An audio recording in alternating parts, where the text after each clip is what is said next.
নমস্কার সবাইকে। বাংলা আবারের এই ইউটিউব চ্যানেলের এই পর্যায়ের আজকের অনুষ্ঠানে আপনাদের সবাইকে স্বাগত জানাই। আজকের বিশেষ বিষয় যেটা আলোচনা করব, আমি কাঞ্চন ব্যানার্জি, বস্টন থেকে। আমাদের সঙ্গে একজন বিশেষ অতিথি এসেছেন, তার পরিচয় পরে দিচ্ছি। জুলাই, 1লা জুলাই ছিল আমাদের আহ লেজেন্ডারি ডাক্তার বা মনীষী যাই বলুন, ডক্টর বিধানচন্দ্র রায়ের। 1882 সালে উনি কলকাতায় জন্মেছিলেন এবং একটা বড় মাপের মানুষ ছিলেন, যার অবদান আমরা প্রায় অনেকেই ভুলেই গেছি। তার নাম শুধু হয়তো আমরা হয়তো জানিও না যে বিধাননগর নামটা ওনার নামে, অনেকেই হয়তো জানি না, অথচ ওখানে হয়তো বসবাস করি। বিধানচন্দ্র কৃষি বিশ্ববিদ্যালয় বললে হয়তো অনেকে মনে পড়ে, কিন্তু এত বড় মাপের মানুষকে আমরা বাঙালি জাতি তো ভুল, আমরা খুব ভুল প্রবণ জাতি, অনেককেই ভুলে গেছি। যেমন আমরা আগে আলোচনা করেছি, আশুতোষ মুখোপাধ্যায়, শ্যামাপ্রসাদ মুখার্জি, এনাদের সব ভুলে গেছি বা ভুলিয়ে দেওয়া হয়েছে। কিন্তু ডক্টর বিধান রায়ের ক্ষেত্রটা একটু আলাদা, যেহেতু এই পলিটিক্যাল কোয়াগমায়ার এনার ছিল না। কিন্তু তা সত্ত্বেও আমরা ভুলে গেছি। তো আজকে আমাদের এই বিশেষ অনুষ্ঠানে আমাদের সঙ্গে রয়েছেন অন্যতম স্বনাম খ্যাতা চিকিৎসক ডক্টর মধুচন্দ্রা দি। তিনি তার সম্বন্ধে একটু না বললেই নয়। আহ, কিন্তু খুবই সংক্ষেপে বলছি, ওনার বড় জীবনী, ডক্টর মধুচন্দ্র কর। উনি এমডি, পিএইচডি এবং এফআরসিপিই। উনি এখন যে কাজ করছেন পিয়ারলেস হসপিটাল এবং বিকে রায় রিসার্চ সেন্টার কলকাতার, উনি ক্লিনিক্যাল ডিরেক্টর, অঙ্কোলজি ডিপার্টমেন্ট অর্থাৎ ক্যান্সার বিভাগের উনি ক্লিনিক্যাল ডিরেক্টর। উনি এরও আগে ছিলেন, চেয়ারপারসন ছিলেন আইআইসিআর মহালির বিওজিতে।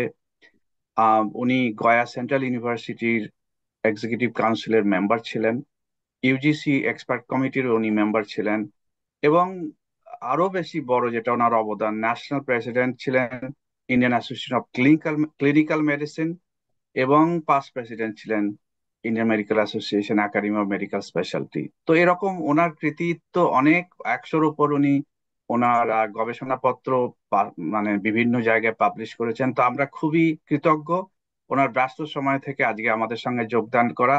অন্যতম ডাক্তার, উনি চিকিৎসক। তা কে আর এর থেকে ভালো বলবেন ডক্টর বিধানচন্দ্র রায়ের সম্বন্ধে। স্বাগত ডক্টর মধুচন্দ্র কর আজকের আমাদের বাংলা আবারের অনুষ্ঠানে। আজকে আপনাকে অনুরোধ করছি ডক্টর বিধান রায় সম্বন্ধে একটা সংক্ষিপ্ত যদি আপনি বলেন যে ওনার এত বড় অবদানের মধ্যে বিশেষ কি, এবং তার জীবনীটা যদি একটু সংক্ষেপে বলেন, ডক্টর কর। নমস্কার সকলকে, বাংলা আবার ভিউয়ারদের। আমি শুরু করি একটি বিশেষ পংক্তি দিয়ে, যেটি নাকি বিধান রায়ের ট্যাগ লাইন আজকালকার দিনে বলি, আর তখন বলতেন মূল মন্ত্র। মূল মন্ত্র ছিল, what ever thy hands findeth to do, do it with thy might। এটাই কিন্তু ওনার জীবনের মূল মন্ত্র ছিলেন। তাই জন্যই একজন ডক্টর এত বড় মাপের মানুষ হয়ে উঠলেন, এবং তার ব্যাপ্তি, তার ভ্যারাইটি দেখার মতো ছিল।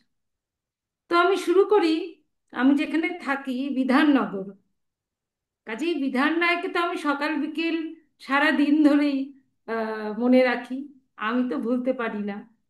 আর আরেকটি কারণে আমি ভুলতে পারি না, কারণ আমি যে মেডিকেল কলেজে পড়েছি, ডক্টর বিধান রায় তারই অ্যালামনি। কাজে ওনার সাথে আমার সংযোগ খুবই বেশি। এবং তদুপরি পাশ করার পর আমি যে ছোট্ট নার্সিংহোমে প্রথম কাজ করি, সেটিও বিধান রায়ের বাড়িতে, অগরকামিনী দেবী ওনার মায়ের নামে যে ছোট্ট নার্সিংহোম, সেখানে আমি অল্প কিছুদিন ডাক্তার পরিষেবা দিয়েছিল। তাই বিধান রায়ের বাড়িতে প্রতি বছর আমি 1 জুলাই, যেদিন উনি জন্মেছিলেন এবং যেটি ওনার মৃত্যু দিবসও, সেদিন মাল্যদান না করে আমি ডাক্তারি কাজ সেদিন শুরু করিনি। এইটুকু আমি ভূমিকা দিয়ে শুরু করি। এমন একজন মানুষের কথা আমরা বলতে চলেছি যিনি বলেছিলেন যে ডাক্তারি আমার প্রফেশন আর পলিটিক্স আমার প্যাশন। তো এরকম সমন্বয়, এত দামি কথা আর এত দারুণ সমন্বয় পশ্চিমবঙ্গের খুব কম মনীষীর মধ্যেই আমরা পেয়েছি।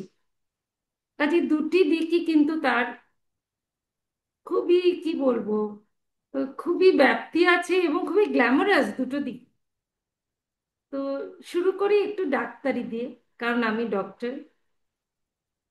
দেখুন, আজকে আপনি আমার যখন ভূমিকা দিলেন, ইন্ট্রোডাকশন দিলেন, আপনি কিছু অ্যাসোসিয়েশনের নাম বললেন। যদি আমরা ভালো করে ভেবে দেখি, ভারতবর্ষে যে দুটি মূল ডাক্তারদের কর্মক্ষেত্র, একটি হচ্ছে আইএমএ, ইন্ডিয়ান মেডিকেল অ্যাসোসিয়েশন, সেটি স্রষ্টা ছিলেন ডক্টর বিধান চন্দ্র রায়। বাহ। কেন আমি এটা বললাম? কেন আমি বললাম, কারণ পুরো ভারতবাসী, পুরো ভারতবর্ষের সমস্ত ডাক্তাররা এই ইন্ডিয়ান মেডিকেল অ্যাসোসিয়েশনকে ঠিক অন্য চোখে দেখে। কারণ এই অ্যাসোসিয়েশন তাদের কল্যাণের জন্য উনি তৈরি করেন, তাদের কথা শোনার জন্য, যাতে ভারত সরকার বা বিভিন্ন প্রদেশের সরকার ডাক্তারদের কথা শোনে, তাদের কাছ থেকে গাইডেন্স নেয়। এই জন্য একটি বডির খুব দরকার ছিল। কেউ কিন্তু ওনার আগে এটা ভেবে দেখেননি। উনিই প্রথম যিনি বুঝতে পারলেন যে এরকম একটি বডির খুব প্রয়োজন ডাক্তারদের জন্য। তাই উনি প্রথম দিকে উনি প্রেসিডেন্টও ছিলেন। এবং তারপরে আরো একটি খুবই তাৎপর্যপূর্ণ বডি উনি তৈরি করেন, যেটা ইন্ডিয়ান মেডিকেল কাউন্সিল অ্যাক্টে তৈরি হয়। তার নাম ছিল মেডিকেল কাউন্সিল অফ ইন্ডিয়া। কেন তার প্রয়োজনীয়তা হয়? কারণ ভারতবর্ষের সমস্ত ডাক্তার যাতে একই সিলেবাস ফলো করে, একইভাবে ডাক্তারিতে প্রশিক্ষণরত হয় এবং এথিক্যালি ভালোভাবে ডাক্তারি পরিষেবা দেয়, তার উপর কিছু নিয়ন্ত্রণ থাকে, এই জন্য এই বডিটা উনি তৈরি করেছিলেন। তাহলে দেখুন, ভারতবর্ষের যে দুটি মূল ডাক্তারদের অ্যাসোসিয়েশন আর বডি যা তাকে পরিচালিত করে, একটা হচ্ছে আমাদের মেডিকেল কাউন্সিল, বর্তমানে তার নাম হয়েছে ন্যাশনাল মেডিকেল কমিশন। আরেকটি হচ্ছে আইএমএ, যেটা mother of all associations for doctors. Right. কাজে এই দুটির সাথে ডক্টর বিধানচন্দ্র রায়ের নাম অঙ্গাঙ্গিকভাবে জড়িত। এই তো গেল ডাক্তার হিসেবে ভারতবর্ষে ওনার বিরাট অবদানের কথা। এবার 3 নম্বর বলি, ডাক্তার হিসেবে ওনার এত বড় অবদান, তাই জন্যই তো 1 July national doctors day. Right. কারণ এত বড় ডাক্তার, যিনি এত বড় মাপের ক্লিনিশিয়ান, যাকে বলা হতো ধন্বন্তরী ডাক্তার, ভারতবর্ষে আর কারো কথা মনেই হয় না। তাই ন্যাশনাল ডক্টরস ডেতে আমরা সকলে ওনাকে শ্রদ্ধার্ঘ্য নিবেদন করি এবং একটি জুলাই মাস, এর 1 জুলাই আমরা সকলেই ওনাকে শ্রদ্ধার্ঘ্য নিবেদন করেছি across all states of Bharat, India, Bharatvarsha. আর আরেকটি কথা বলতে হবেই, সেটা হচ্ছে যে ওনাকে নিয়ে এত মিথ আছে না, ওনার ধন্বন্তরী ডাক্তার হিসেবে, যে উনি মুখ দেখে চিকিৎসা করতেন, মুখ দেখে বুঝে যেতেন, কানে শুনে, শুধু হিস্ট্রি শুনে উপসর্গগুলো যখন মানুষ বলতো, হি ওয়াজ এ গ্রেট লিসনার। তো ডাক্তারিতে এই যে বর্তমানে একটা ব্যাটারি অফ টেস্ট চলছে, সেটা কিন্তু উনি উপলক্ষ ছিল না ওনার। উনি কিন্তু শুধু শুনে এবং দেখে এবং ছুঁয়ে রোগ নির্ণয় করতে পারতেন। কাজেই ইনটুইটিভ পাওয়ার ডাক্তার ছিল, ইনটিউশন থেকে উনি বুঝতে পারতেন। দারুণ দারুণ দারুণ, টপ মোস্ট ক্লিনিশিয়ান। তাই জন্য উনার সমস্ত নামি দামি মানুষ ভারতবর্ষে উনার রোগী ছিলেন, উনার পেশেন্ট ছিলেন। আর তার মধ্যে আপনারা সকলেই জানেন ভারতবর্ষের প্রধানমন্ত্রী জওহরলাল নেহেরু ছিলেন, এবং তার কন্যা ইন্দিরা গান্ধীকেও উনি দেখেছিলেন। এছাড়া মহাত্মা গান্ধী, যিনি জাতির জনক, তিনিও তার রোগী ছিলেন। এমনকি বিদেশে কেনেডি, আমেরিকার প্রেসিডেন্ট, তারও তিনি ডাক্তারি পরিষেবা দিয়েছেন, তাকেও দিয়েছে। তাই বুঝতেই পাচ্ছেন কত বড় মাপের ক্লিনিশিয়ান হলে এত বড় বড় মানুষের উনি পরিষেবা দিয়েছিলেন ডাক্তার হিসেবে। সত্যি। এ তো গেল। ওনার ওনার চিকিৎসার তো অনেক রকমের গল্পই শোনা যায়। আহ হ্যাঁ, মৃত মানুষকে উনি বাঁচিয়ে তুলেছেন, এরকমও কাহিনী শোনা যায়। আমি একটা কাহিনী শুনেছি, যে একবার পণ্ডিত নেহেরু খুব অসুস্থ হয়ে পড়লেন। তখন বিধানচন্দ্র গিয়ে দেখা করে বললেন, কোনো ওষুধ দিলেন না, বলে তুমি রোজ একটা করে ফ্রেশ ডাব খাবে। এটা আমার বাবার কাছে শুনেছি। তো কলকাতা থেকে রোজ ডাব যেত ওনার জন্য, এবং সেটাতেই ওনার আহ মানে যে অসুখটা রোগ ছিল সেটা। উপশম হলো, হ্যাঁ, উপশম হ্যাঁ, হলো। হ্যাঁ। সে তো এরকম একটা গল্প আছে। একটি লোক আসতেন, কানে ভীষণ ব্যথা, পানা পুকুরে চান করতেন। তো আমরা তো জানি পানা পুকুরের জল খুব খারাপ, চান হুম। করলে নানাবিধ বিষুকর। তো উনি শুধু একবার শুনে নিলেন, কানে ব্যথায় উনি বললেন একটা কাঁঠাল কিনে আনো। তো কাঁঠাল কিনে আনার পর দু কোয়া কাঁঠাল দুই কানে দিয়ে রেখে দিলেন। তো লোকটাই তো ভীষণ অবাক হয়ে গেল যে এটা আবার কি চিকিৎসা। কিন্তু কিছুক্ষণ বাদে দেখা গেল পিলপিল করে পিঁপড়ে সেই কাঁঠাল খেতে বেরিয়ে এলো কান থেকে। তো কানে অনেক পচা পিঁপড়ে ধরে গেছিল, ওরে বাবরে! এবং হ্যাঁ। তো সেটা এটা নাকি উনি এটা উনি একটা ভালো করে দিতেন। ইনটুইটিভ পাওয়ার ছাড়া আর কি বলবো, তার যে নিশ্চয় নিশ্চয় আন্তরিক একটা নিশ্চয়। ক্ষমতা ছিল। তো ওনার তারপরে তো উনি আহ প্রথম দিকে তো আমি শুনেছিলাম পণ্ডিত নেহেরুর অনুরোধ করেছিলেন যে তুমি পলিটিক্সে জয়েন করো, কংগ্রেস পার্টিতে জয়েন করো। শুরুর দিকে তো উনি রাজি হননি, যে আমার আমার কাজ উনি হচ্ছে। উনি ডাক্তারিটাই হ্যাঁ। করতে চেয়েছিলেন, প্রফেশনটা পার্সিউ করতে চেয়েছিলেন। কিন্তু কালের নিয়মে, ভাগ্যের নিয়মে, ভারতবর্ষের মাটিতে এবং পশ্চিমবঙ্গের রূপকার হিসেবে তিনি আবির্ভূত হলেন, কংগ্রেস পার্টি জয়েন করলেন। তো ওখানেও তো আম, আমি শুনেছিলাম উনি বলেছিলেন যে আম, যদি সাধারণ মানুষের স্বাস্থ্য ভালো না থাকে তাহলে কোনো বিপ্লবও সার্থক হবে না। মানুষের ঠিক। স্বাস্থ্য, এটাও তো ওনার একটা বিশেষ দিক ছিল। বিশেষ দিক তো নিশ্চয়ই, কারণ উনি ডাক্তার হিসেবে বুঝতে পেরেছিলেন যে মানসিক এবং শারীরিক সুস্বাস্থ্য না থাকলে স্বরাজ আসবে না। রাইট। অস্বাস্থ্যকর লোক দিয়ে স্বরাজ আনা যাবে না। তাই জন্য এই বিষয়ে উনি খুবই সতর্ক ছিলেন। আচ্ছা, উনি তো ছোটবেলায় আর একটা গল্প ওনার শোনা যায়, এটা সম্বন্ধে যদি একটু আলোকপাত করেন, বেশি যদি আপনার আরো জানা থাকে। লন্ডনের বার্থোলোমি হসপিটালে উনি গেছেন। তখনকার ব্রিটিশ আমলে তো সহজ ছিল না গিয়ে ওখানে ডাক্তারি পেশায় ঢোকা, চিকিৎসার মানে বিশ্ববিদ্যালয়ে। তো উনি নাকি 30 বার অ্যাপ্লাই করেছেন, ঠিক 30 বার ঠিক। রিজেক্টেড হয়ে গেছেন। তো 31তম বারে নাকি উনি অ্যাডমিশন পেয়েছিলেন। তো এটা থেকে ওনার আর একটা চরিত্র ধরা পড়ে, যেটা আপনি শুরুতে বললেন, পার্সিভিয়ারেন্স। এই যে ব্যাপারটা, এই সম্বন্ধে যদি একটুখানি বলেন। হ্যাঁ, আসলে উনি আহ, কলকাতা মেডিকেল কলেজ থেকে যখন পাশ করলেন, সেখানে ঢুকতে ওনার অনেক বাধাপ্রাপ্ত হয়েছিলেন। তখন ওনার মনে হয়েছিল যারা বাধা দিয়েছে তাদের কাছ থেকেই উনি এইসব ডিগ্রি ছিনিয়ে আনবেন। তাই জন্য 1909 সালে বোধহয় উনি 9 সালে, বিদেশ হ্যাঁ। পাড়ি দেন। হ্যাঁ। খুব কম, খুব কম টাকা নিয়ে পাড়ি দিয়েছিলেন, কিন্তু উম, সেই সেন্ট বার্থোলোমিউ হসপিটালে উনি গেলেন।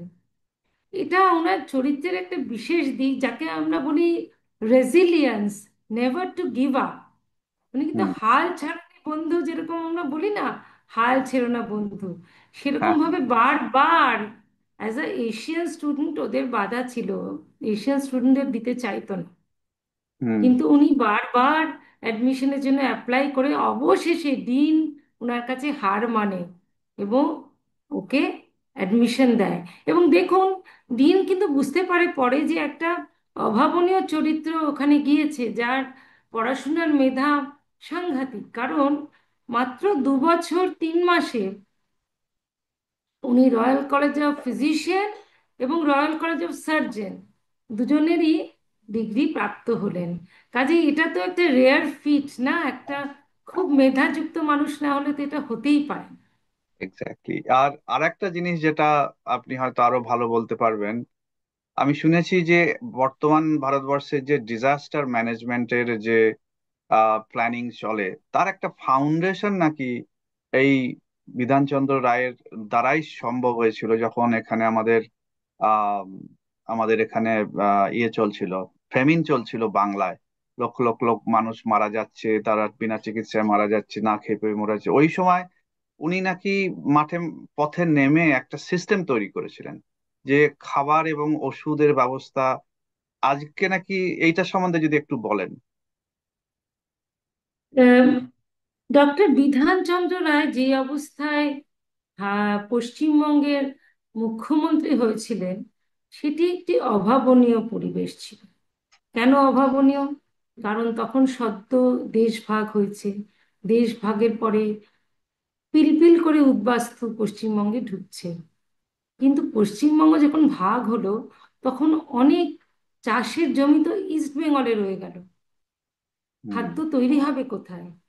সেই জন্য একটা অসম্ভব খাদ্যের অভাব তৈরি হলো, যাকে বলতে পারেন মন্বন্তর, যেটাই বলেন, যে নামেই বলেন, ম্যানমেড হোক বা এই পার্টিশনের ফলে হোক, একটা খাদ্যের অভাব তৈরি হলো। প্রত্যেক মানুষ তাতে প্রচণ্ডভাবে অ্যাফেক্টেড হলো, সাফার করলো। তখন মৃত্যু তো হচ্ছিলই মানুষের, কিন্তু কোথা থেকে এত খাদ্য সরবরাহ হবে? ভারতবর্ষের যে খাদ্যের স্টক, সেটাও প্রায় শেষ হতে চললো। পশ্চিমবঙ্গকে এত খাদ্য দিতে হচ্ছে, এত সাপোর্ট দিতে হচ্ছে। তখন কিন্তু উনি এই যে খাদ্যের অভাবে কি কি খেলে এবং কিভাবে অল্প ব্যয় করে খাদ্য দিয়ে মানুষকে বাঁচিয়ে রাখা যায়, তাদেরকে অসুখ বিসুখ থেকে বাঁচানো যায়, এই সমস্ত পরিকাঠামো নিজে হাতে তৈরি করেছিলেন। কাজে ডিজাস্টার হলে যা মেডিকেল প্রবলেমস হয়, তা কিন্তু উনি অত্যন্ত সুচারুভাবে তার একটা প্ল্যানিং করেছিলেন। সব উনি করে উঠতে পারেননি, কিন্তু ভবিষ্যতের জন্য ওই যে ওনাকে রূপকার বলা হয়, সত্যিই রূপকার ছিল। তো এবার বলুন তাহলে, পশ্চিমবঙ্গের জন্য বিশেষ করে তার অবদান, সেই সম্বন্ধে যদি একটু আলোকপাত করেন, যে ওনাকে আহ বাংলার, পশ্চিমবাংলার রূপকার হিসেবে কেন আমরা দেখি, এবং তার কি কি অবদান মুখ্যমন্ত্রী একদম, হিসেবে যেটা উনি করেছেন। একদম। দেখুন, ওই অবস্থায় মুখ্যমন্ত্রী হওয়া, পশ্চিমবঙ্গের দ্বিতীয় মুখ্যমন্ত্রী অতুল্য ঘোষের পরে তিনি মুখ্যমন্ত্রী হলেন 1948 সালে। যে অবস্থায় পেলেন পশ্চিমবঙ্গকে, ভাঙাচোরা পশ্চিমবঙ্গ, বিভক্ত পশ্চিমবঙ্গ, মানুষের মধ্যে হতাশা, বেরোজগারি ভর্তি, খাদ্যের অভাব, অসুখ বিসুখ, তো যে কোনো মানুষ কিন্তু তখন ভয় পেয়ে যেত, বুঝতে পারতো না, খানিকটা দিগ্ভ্রান্ত হতো। কিন্তু বিধানচন্দ্র রায় সেরকম মানুষ ছিলেন না। তিনি বুঝতে পারলেন একটা জিনিসই, যাকে বলে ভিশনারি, একটা জিনিসই দূরদর্শিতার পরিচয় দেবে। সেটা হচ্ছে যদি আমি পরিকাঠামো তৈরি করি। এবং পরিকাঠামো উনি তৈরি করতে লাগলেন বিভিন্ন ইনফ্রাস্ট্রাকচার। ধরনের। হুম। হ্যাঁ, ইনফ্রাস্ট্রাকচার বিভিন্ন ধরনের। দেখুন, মানুষ তো উম, যদি শিক্ষা লাভ না করে তাহলে পশ্চিমবঙ্গ এগোতে পারবে না। উনি রবীন্দ্র ভারতী ইউনিভার্সিটি, বিশ্ববিদ্যালয়, বর্ধমান ইউনিভার্সিটি, শিক্ষার দিকে এগুলো ভাবতে লাগলেন। এমনকি বাচ্চাদের পড়াশোনার জন্য বিভিন্ন রামকৃষ্ণ মিশন, রহরা, নরেন্দ্রপুর, এগুলো নিয়েও ভাবনা চিন্তা করে নিলেন। কাজে প্রথমে উনি ভাবলেন শিক্ষা। উনি একজন যিনি বুঝলেন টেকনিক্যাল শিক্ষাও লাগবে। ভেবে দেখুন, তখনকার দিনে প্রথম ভারতবর্ষে কত দূরদর্শিতা ছিল যে উনি আইআইটি খড়গপুরের কথাও ভেবে নিলেন। তখন কিন্তু কোনো আইআইটি সেভাবে ছিল না, উনিই ভাবলেন প্রথম। কাজেই শিক্ষা জগতের ইনফ্রাস্ট্রাকচার তৈরি করলেন। এরপরে আচ্ছা, হচ্ছে একটু যে, একটু থামাচ্ছি। কিছু একটা টেকনিক্যাল ব্যাপার রয়েছে, ও বলছে যে রেকর্ডিং শেষ হয়ে যাবে 2 মিনিটের মধ্যে। আমি আপনাকে আরেকটা লিংক পাঠাচ্ছি। ঠিক আছে, ওটা ঠিক ওটা আছে। গুগল মিটের লিংক পাঠাচ্ছি, ওটাতে আমরা রিজয়েন করবো যদি কেটে যায়। আপনি বলতে থাকুন। যদি কেটে যায়, আচ্ছা ঠিক হ্যাঁ, আছে। তাহলে আমি লিংকটা পাঠিয়ে দেবো, ওই লিংকে আবার আপনাকে জয়েন করতে বলবো। তো এরপরে হচ্ছে স্বাস্থ্য ব্যবস্থা। আমূলভাবে উনি ইনফ্রাস্ট্রাকচার তৈরি করতে লাগলেন, পরিকাঠামোর কত বিন্যাস করলেন। দেখুন, চিত্তরঞ্জন ক্যান্সার হসপিটাল উনারই হাতে গড়া। ভাবুন, তখনকার দিনে একটা ডক্টর, ক্যান্সার নিয়ে তো তখন বিশেষ কিছু জানাই ছিল না, কিন্তু রাইট। তিনি সেটা ভাবতে পারলেন।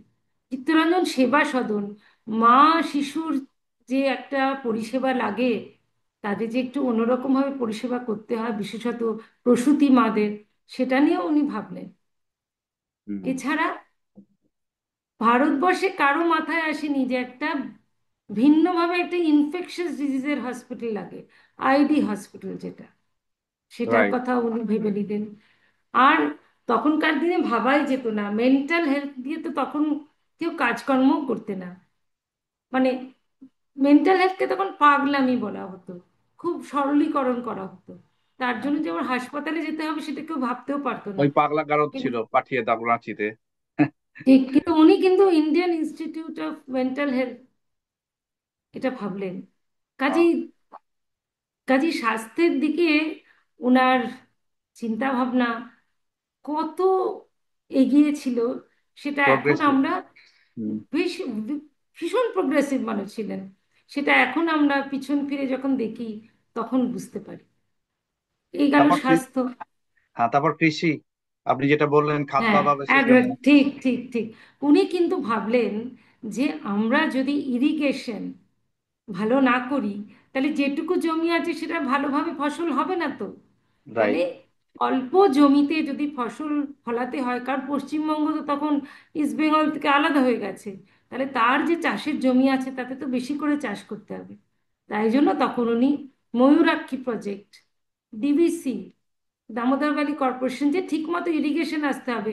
শুধু যখন বন্যা হবে তখন ফসলটা খারাপ হয়ে যাবে, তাহলে তো কন্ট্রোল থাকবে না। কৃষি বিশ্ববিদ্যালয় তো ওনার দারুণ একটি ভাবনা। এরপরে আপনি একটা খুব গুরুত্বপূর্ণ কথা মনে করিয়ে দিলেন, হরিণঘাটা।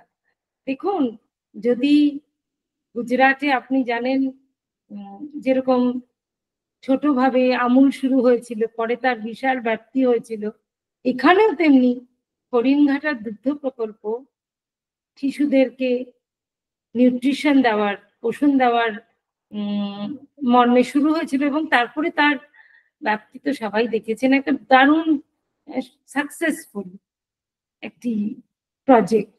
এই নানা ধরনের আম, পরিকাঠামোই উনি তৈরি করেছিলেন। বিধানচন্দ্র কৃষি এ- এ- বিশ্ববিদ্যালয় যেটা হলো, সেটার নামটা কোত্থেকে, কিভাবে হলো? এ তো বিধানচন্দ্র নামেই হলো। তো ওটা উনি স্থাপনা করেছিলেন, কল্যাণীতে যেটা? না, না, আচ্ছা, না। ওটার ওনার সম্মানে নাম দেয়া হয়েছিল। আচ্ছা। এবার হলো, দেখুন, যে জায়গায় আমি বাস করি, বিধাননগর, রাইট। যখন উনি দেখলেন যে কলকাতার উপর অসম্ভব একটা চাপ হচ্ছে, জনবসতি এত বেশি হয়ে যাচ্ছে যে এটার আর কোনো ফিজিবিলিটি থাকবে না, কলকাতা বাস্ট করে যাচ্ছে জনবসতিতে, তখনই ভাবলেন যে কিছু নতুন নতুন সিটি, যেটা বলে গ্রেটার ক্যালকাটার চারপাশে তৈরি করা যায়। রাইট। সেই হিসেবে উনি বিধাননগর তৈরি করেন, কল্যাণী তৈরি করেন, এবং হাবড়া অশোকনগর, এইগুলি তৈরি করার ফলে কলকাতার যে অসম্ভব একটা পরিস্থিতি তৈরি হচ্ছিল জনবসতির জন্য, সেটি কিন্তু খুব সুন্দরভাবে তাতে মানুষ বসবাস করতে আরম্ভ করে, এবং ঘনবসতির যে কুফলগুলো ছিল সেগুলো আস্তে আস্তে কমে যেতে থাকে। তাই সব মিলিয়ে প্রতিটা দিকেই কিন্তু তার দারুণভাবে নজর ছিল। এবং এই জন্যই এত একটা পার্টিশন জর্জরিত, দেশভাগে জর্জরিত পশ্চিমবঙ্গ আবার ঘুরে দাঁড়ালো। কিভাবে? না, রানীগঞ্জ, দুর্গাপুর, আসানসোল, এখানে উনি ইন্ডাস্ট্রিয়াল বেল্ট তৈরি করে দিলেন এবং ক্রমশ পশ্চিমবঙ্গ সবচেয়ে অগ্রসর প্রদেশ হয়ে উঠল ইন্ডাস্ট্রিয়াল। কাজে ভারতবর্ষে ঘুরে দাঁড়ানোর ইতিহাস রূপকার বিধানচন্দ্র রায় তৈরি করলেন পশ্চিমবঙ্গে। এটা আরেকটা জিনিস না অ্যাড না করলেই নয়। আজকে আমরা দেখতে পাচ্ছি আমাদের ভারত সরকার মোদিজির নেতৃত্বে এই যে ট্রেনের কোচ গুলো তৈরি হচ্ছে এখন, নতুন নতুন ধরনের। একদম একদম একদম চিত্তরঞ্জন লোকোমোটিভ। তো একদম এটার ভাবনা ভাবা যায় তখনকার দিনে, সেটা উনি ভেবেছিলেন। সেই স্বনির্ভর ভারতের কথা তিনি আত্মনির্ভর পশ্চিমবঙ্গ উনি তৈরি করলেন। শুধু আত্মনির্ভর পশ্চিমবঙ্গ নয়, পশ্চিমবঙ্গ এমন আত্মনির্ভর হলো যে ভারতবর্ষের কত প্রদেশকে কত ইন্ডাস্ট্রিয়ালি জিনিসপত্র সরবরাহ করে মানে সাহায্য করে। রাইট। তো ওনার অনেক অনেক রকমের মানে গল্প আছে ওনার ব্যাপারে, যেগুলো আমরা অনেকেই জানি না, ভুলে গেছে। আশা করি কোনো মানুষ এগুলো রেকর্ড করেছেন, যে একটা মানে সংকলিত ভাবে রয়েছে ওনার জীবনের বিভিন্ন কাহিনী। তো এর মধ্যে আহ একটা কাহিনী, কয়েকটা কাহিনী না বললেই নয়, যে রাজেন্দ্র প্রসাদ যখন রাষ্ট্রপতি ছিলেন, উনি মারা যাওয়ার পরে ওনাকে রাষ্ট্রপতি হওয়ার জন্য অফার দেয়া হয়েছিল, তো উনি না করেছিলেন। উনি তো উত্তরপ্রদেশের গভর্নরও না করেছিলেন। উনি আসলে উনি সব মিলে ডাক্তারি পেশায় এমন একটা হাইটে চলে গেছিলেন না, যে ওটা ছাড়ার মতো ওনার কোনো মানসিকতা তখন পর্যন্ত তৈরি হয়নি। এবং যদি ভালো করে দেখেন, উনি নাকি এমন প্র্যাকটিস করতেন যে সেই সময় পুরো এশিয়াতে, এই সাবকন্টিনেন্টের চারপাশে এত প্র্যাকটিস নাকি কারোই ছিল না। কথিত আছে যে ওনার প্র্যাকটিস, উনি মারা যাওয়ার পর ব্রিটিশ মেডিকেল জার্নালও লিখেছিল যে এরকম হাইয়েস্ট লেভেল অফ প্র্যাকটিস কারোই ছিল না। কাজে ভারতবর্ষের উনি সত্যি একটা, কি বলবো, একজন প্রথিত যশা ডাক্তার বললেও কম বলা হয়। অন্যতম তারকা ভারতবর্ষের এবং পৃথিবীর মানচিত্রে ডাক্তার হিসেবে। সুপারম্যান, পশ্চিমবঙ্গের সুপারম্যানও বলা যেতে পারে। রাইট। আপনি উল্লেখ করেছেন অলরেডি সল্ট লেক সিটি, যেটা এখন বিধাননগর, তারপরে কল্যাণী, দুর্গাপুর, এগুলো তো ওনার নির্দেশেই শুরু হয়েছিল নতুন করে শহরতলি। এবং হাবড়া, অনেকে ভুলে গেছে, হাবড়াও ওনারই। অশোকনগরে যারা উদ্বাস্তু এসেছিলেন তারা কিন্তু অনেকে ওখানে থাকতে আরম্ভ করে। উদ্বাস্তুদের জন্যই এই জায়গাটা বেশিরভাগ ভেবেছিলেন, হাবড়া অশোকনগর। তো একটা নতুন শহরতলি গড়ে উঠলো। ওনার আরেকটা বিষয় দিকও ছিল, উনি সমসাময়িক কালের যারা কথিত যশা পরে হয়েছেন, শিল্পী বা বৈজ্ঞানিক, তাদেরকে উনি অফুরন্ত ভাবে সাপোর্ট করেছেন। এটা তো বলে যে পথের পাঁচালী হতোই না। এক্স্যাক্টলি। উনি একটু আর্থিক সাহায্য করতেন সত্যজিৎ রায়কে। হ্যাঁ, এমনকি উদয় শঙ্করকেও উনি কিন্তু সাহায্য করেছিলেন। সেটাও আমি এক জায়গায় পড়লাম। সেটা তো শিল্প এবং সিনেমার জগতে, কিন্তু বিজ্ঞানের জগতে উনি মেঘনাদ সাহাকেও নাকি অর্থ সাহায্য দিয়েছিলেন তার অসময়ে। তো এটাও আমরা শুনেছি। তো আসলে আমাদের সবার ঘরে ঘরে রবীন্দ্র রচনাগুলি সাজিয়ে রাখি তো, কিন্তু উনি কিন্তু প্রথম এই ধারণাটা করেন এবং তার রচনাগুলি তৈরি করতে সাহায্য করেন।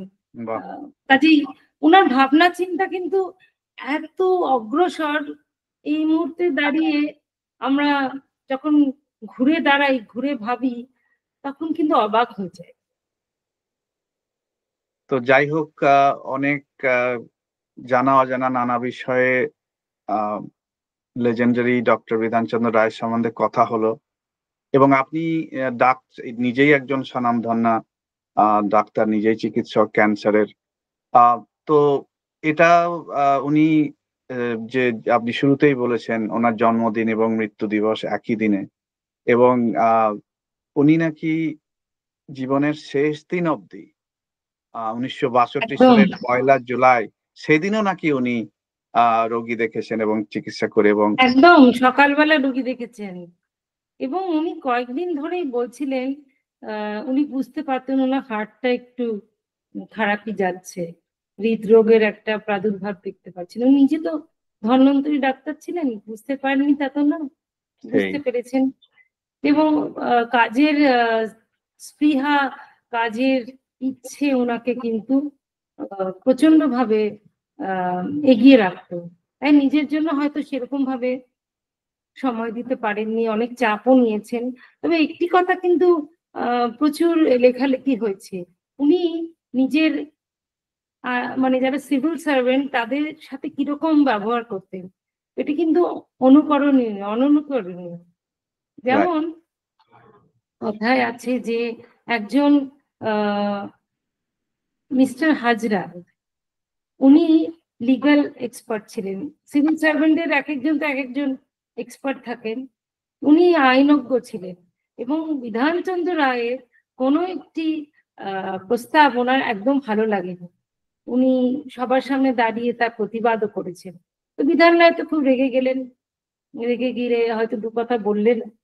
তো ভদ্রলোক নিজের রেজিগনেশন দিয়ে, পদত্যাগ পত্র দিয়ে, চিফ সেক্রেটারি বা পার্সোনাল সেক্রেটারি বোধহয় ছিলেন ডক্টর বিধানচন্দ্র রায়, তাকে দিয়ে উনি চলে গেলেন।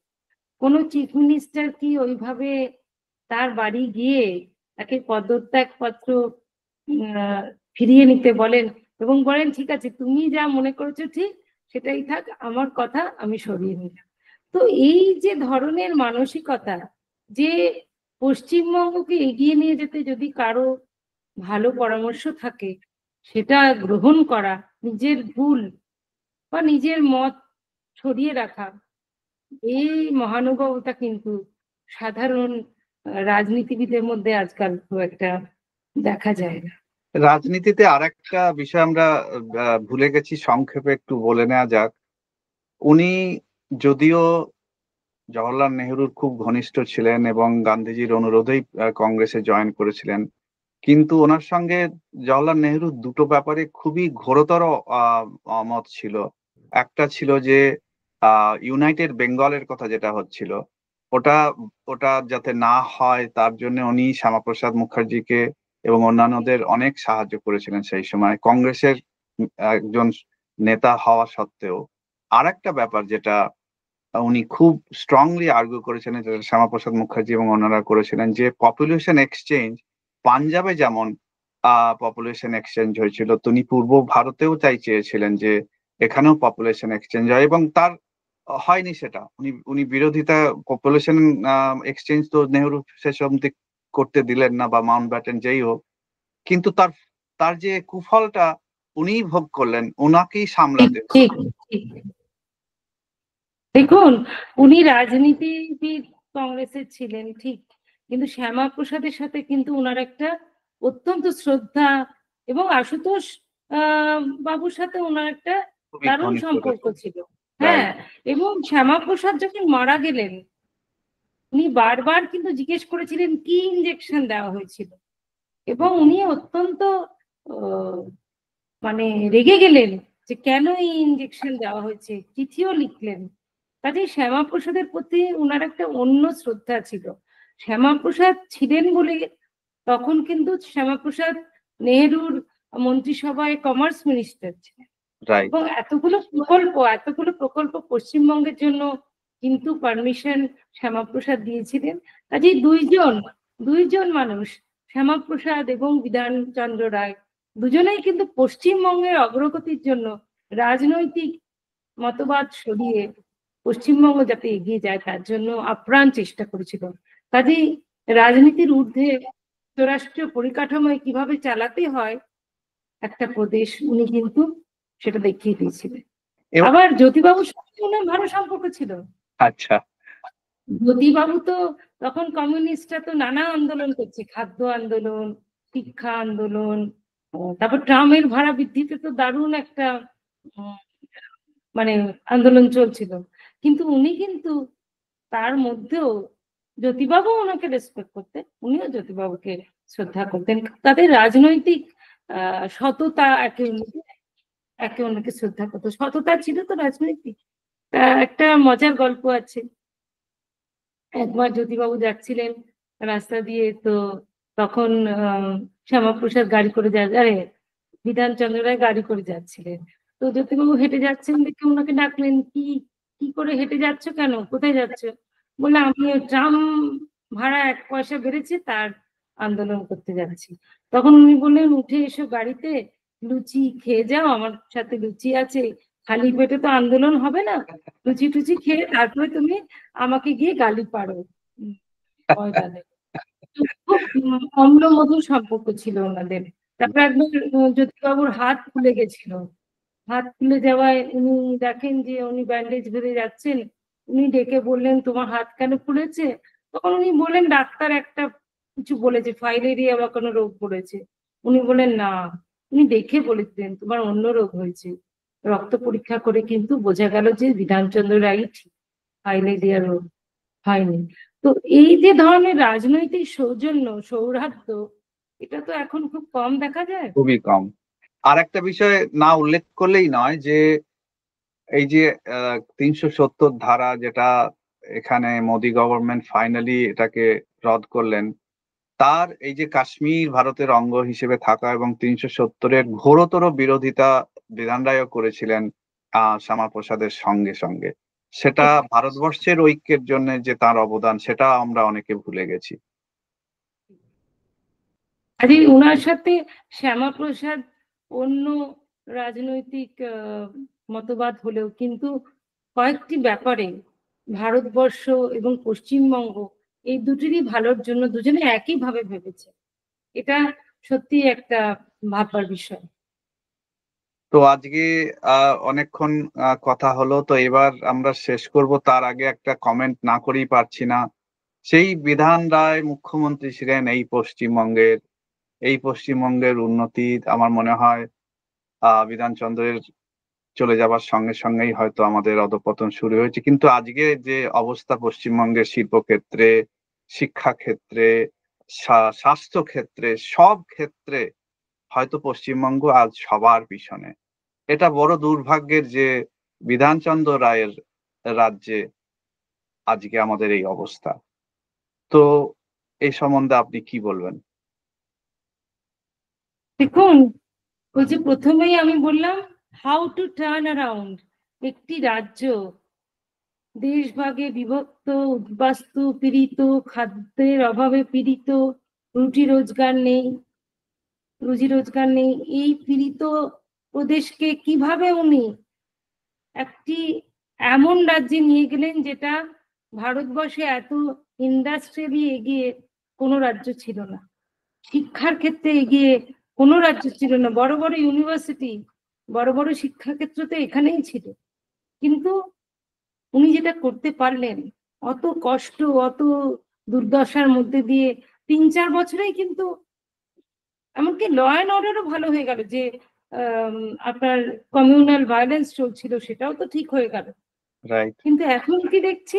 এখন তো উল্টো দেখছি, সব ঠিক ছিল, আবার কমিউনাল ভায়োলেন্স হচ্ছে, শিক্ষার সব প্রতিষ্ঠান বন্ধ হয়ে যাচ্ছে, শিক্ষকরা আজকে কোথায় দেখতেই পাচ্ছেন, ডাক্তার, ডাক্তারি, স্বাস্থ্য ব্যবস্থা একটা ভঙ্গুর অবস্থায় চলে এসছে। কাজেই পশ্চিমবঙ্গবাসী এবং বাঙালি, পশ্চিমবঙ্গবাসী বাঙালি সেই হিসেবে কিন্তু আমাদের প্রত্যেকের মনে প্রচন্ড দুঃখ, প্রচন্ড আক্ষেপ যে আবার যদি বিধানচন্দ্র রায়কে আমরা পেতে পারতাম, তাহলে হয়তো আবার দ্বিতীয় রূপকার হয়ে সোনার বাংলা গড়ে দিতে পারতেন। এটা তো আমাদের একটা আক্ষেপ। খুবই দেখা ভালো যাক, বলেছেন, খুবই ভালো দেখা যাক বলেছেন। হ্যাঁ, সরি, বলুন। আরেকজন আরেকজন ওনার মতো রূপকার আমরা নিশ্চয়ই পাবো। খুব ভালো আশা আছে আমাদের যে পশ্চিমবঙ্গ আবার ঘুরে দাঁড়াবে, আবার ভারতবর্ষে একটি সুন্দর রাজ্যে পরিণত হবে। এই আশা নিয়েই আজকে আমরা শেষ করি এবং ডক্টর বিধানচন্দ্র রায়কে আমাদের প্রণাম জানাই।